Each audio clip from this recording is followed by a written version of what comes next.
బుడగజంగం అనే ఈ రాష్ట్రంలో లక్షలాది జనాభా ఉన్నాము. ఆ జనాభాలో మేము ఈరోజు మా బుడగజంగాలతో పాటు 14 కులాలు పెట్టినవి. ఆ 14 కులాలలో పంబల ఒకటి మన్నె కులాన్ని తీసేయమని చెప్పి మా బుడగజంగాల తరపున 50 కులాల తరపున మేము రిక్వెస్ట్ చేస్తున్నాము ముఖ్యమంత్రి గారికి. ఎందుకంటే వాళ్ళు మాకంటే అన్ని రంగాలలో విద్యలో అలాగే విద్యలో అన్ని రంగాల్లో వాళ్ళు ముందున్నారు.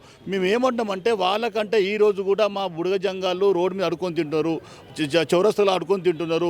అలాగే గుడిసెలు 3 అంకర్ల గుడిసెలు వేసుకొని వాళ్ళు జీవనం ఇస్తున్నారు. ఎండకు ఎండుతున్నారు, వానకు తడుస్తున్నారు. మేము ఈరోజు ఈ విధంగా బతుకుతున్నామంటే వాస్తవానికి ప్రభుత్వం మమ్మల్ని అంచువేస్తుందా, పార్టీలు అంచువేస్తున్నాయా, నాయకులు అంచువేస్తున్నారా? ఈరోజు ఏమంటున్నామంటే ఆ రోజు ఏదైతే మీరు 15 కులాలు కలిపి ఎట్లా కలిపారు, సీలో ఉన్న కులాలని 2 కులాలు తీసుకొచ్చేసి ఈ యొక్క ఏ గ్రూప్లో కలిపి ఎట్లా కలుపుతారని చెప్తాం. అంటే మాకు తెలియక, అంటే ఎడ్డి కులాలు గుడ్డి కులాలు వీళ్ళకి ఏం తెలియదు, చదువురాని కులాలు అని చెప్పి కలిపితే మళ్ళీ మా వచ్చే 14 కులాలవి ఈ 2 కులాలు తినాలని చెప్పేసి అది మన్య కావచ్చు, అలాగే అది పంబల కావచ్చు తినాలని చెప్పి ఈ ప్రభుత్వం చేసిందా కుట్ర, లేక మాల వర్గాలు చేసినాయా, మాల నాయకులు చేసినారా మాకు అర్థం కాలేదు. మందకృష్ణ అన్న చెప్పిందాక ప్రభుత్వాలు కోలుకోకముందే, ప్రభుత్వాలు కళ్ళు తెరకముందే వెంటనే మందకృష్ణ అన్న గారు ఈ 2 కులాలను తీసి బుడగజంగాలను వేసిర్రు. బుడగజంగాలు ఉన్న 14 కులాలు వీళ్ళకు ఏమి రావు, వీళ్ళు ఏమి వచ్చినా మళ్ళీ 2 కులాలు కొట్టుకపోతాయని చెప్పి వచ్చిందాక మాకు సోయలేదు, ప్రభుత్వానికి సోయలేదు, అక్కడ నాయకులకు సోయలేదు. మేము ఏమంటామంటే బుడగజంగాలు ఈ రాష్ట్రంలో 4వ వంతు ఉన్నది. ఇన్ని రాష్ట్రంలో ఈ యొక్క రాష్ట్రంలో ఆట ఆడింది, పాట వాడింది, గజ్జ కట్టింది మేము. సినిమాలు రాకముందు, స్వతంత్రం రాకముందు, స్వతంత్రం వచ్చిన తర్వాత కూడా ఆ రోజు కూడా ఆ సినిమాలు లేవు. ఆ రోజు రెడ్డిలు, పటేళ్లను, పట్వాలను మెప్పించి మీ దేవుళ్ళు ఎట్లా ఉంటారు, అలాగే రాజులు ఎట్లా ఉంటారు, ఎట్లా పాలించారు అని దేవులకు చెప్పిన చరిత్ర మాది.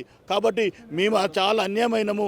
మాకు ఇప్పుడు మేము ఏమంటున్నామంటే ఈ 2 కులాలను తీసి వేరే దాంట్లో 3 దాంట్లో కలిపి మాలక సేమ్ ఏవైతే అన్యాయంగా బతుకుతున్నాయో, మాలక సంచారం చేస్తున్నాయో ఎవరైతే ఉన్నారో వాళ్ళను మా యొక్క ఏలో పెట్టాలని చెప్పి మేము కోరుతూ ఉన్నాం. అదేవిధంగా మందకృష్ణ అన్న గారు మేము ఆయనకు ధన్యవాదాలు తెలియజేస్తూ ఉన్నాం.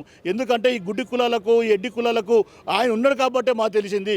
ఏ కుల నాయకుడు కానీ, ఏ రాజకీయ నాయకుడు కానీ ఎవరైనా మాకు చెప్పిరా చెప్పలేదు. మందకృష్ణ గారు వచ్చే మీరు మేల్కోండి, మీరు అన్యాయం అయిపోతున్నారు 2 కులాల వల్ల చెప్పిందాక మేము పోకున్నా మా గురించి ముఖ్యమంత్రి దగ్గర పోయి మా బుడగజంగాలు ఉన్న 14 కులాలు, ఈ 2 కులాలు మా పంబల మా మన్య 2 కులాలు ఉంటాయి చెడిపోతాయని చెప్పి మాకన్నా ముందే ముఖ్యమంత్రి గారు కలిసి వినతిపత్రం ఇచ్చిన నాయకుడు మందకృష్ణ గారు. అలాంటి నాయకుడు చెప్పంగా కూడా మేము కళ్ళు మూసుకొని నిద్రపోతే ఈ యొక్క బుడగజంగాలను ఇంకా నిద్రపోయినట్టు ఉంటుంది. 70 సంవత్సరాల నుంచి ఏ విధంగా నిద్రపోయినాము ఇప్పుడు అలాగే నిద్రపోయినట్టు ఉంటుంది చెప్పి మేము మీ ద్వారా కోరుతూ ఉన్నాం. ఈ నేపథ్యంలో ఇటు పంబాల కులస్తులు అవుతుంది, మన్నె కునేస్తులు అవుతుంది, వాళ్ళొక వర్షం చెప్తున్నారు బయటకు వచ్చి కూడా. ఒక్క గంటా చక్ర పని డెవలప్ అయితే మొత్తం పంబాల మొత్తం అభివృద్ధి చెందినట్ట. ఇదెక్కడ న్యాయం? మేము కూడా ఇప్పటికీ భిక్షాటన చేసుకుంటున్నాం, చాలా దుర్భీరంగా బతుకుతున్నాం, చాలా కష్టాల్లో ఉన్నాం. ఒక్కరు పట్టుకొని మొత్తం కులాన్ని ఎట్లా ఆపదిస్తారని కూడా వాళ్ళు బయటకు వచ్చి వాళ్ళ ఆవేదన చెప్తున్నారు.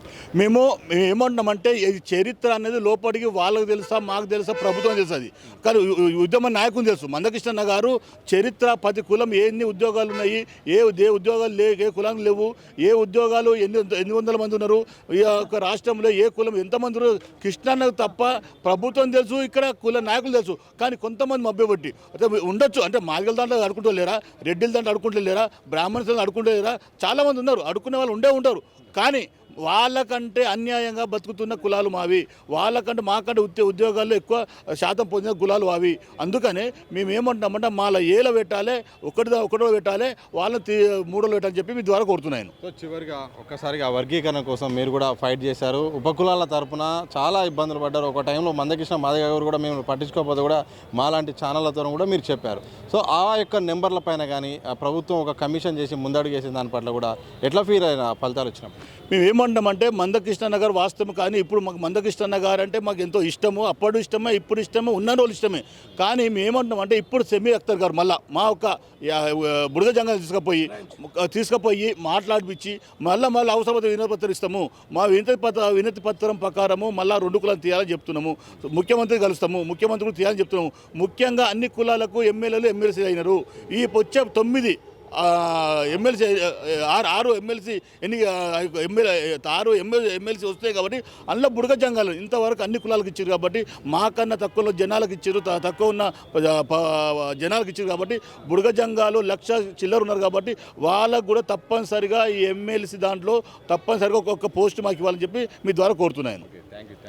మొత్తానికి వర్గీకరణ విషయంలో ప్రభుత్వ తీరు మాత్రం మేము స్వాగతిస్తున్నాం. కానీ సెక్షన్ ఏలో ఏదైతే గ్రూప్ 1 ఉందో దాంట్లో మన్నే అలాగే పంబాల కులాన్ని మాత్రం గ్రూప్ సిలో చేర్చాలి. ఎందుకంటే ఇంతకాలం మేము కష్టపడి ఆ కులాలు ఉండడం వల్ల మేము మళ్ళీ వెనుకబోయే అవకాశం ఉంది. ప్రభుత్వం ఈ విషయంలో ఆలోచన చేయాల్సిన అవసరం ఉందని కూడా రాజలింగం గారు స్పష్టం చేసిన సందర్భం చూడొచ్చు. కెమెరా పర్సన్ వంశీతో సతీష్ దిశా టీవీ, హైదరాబాద్.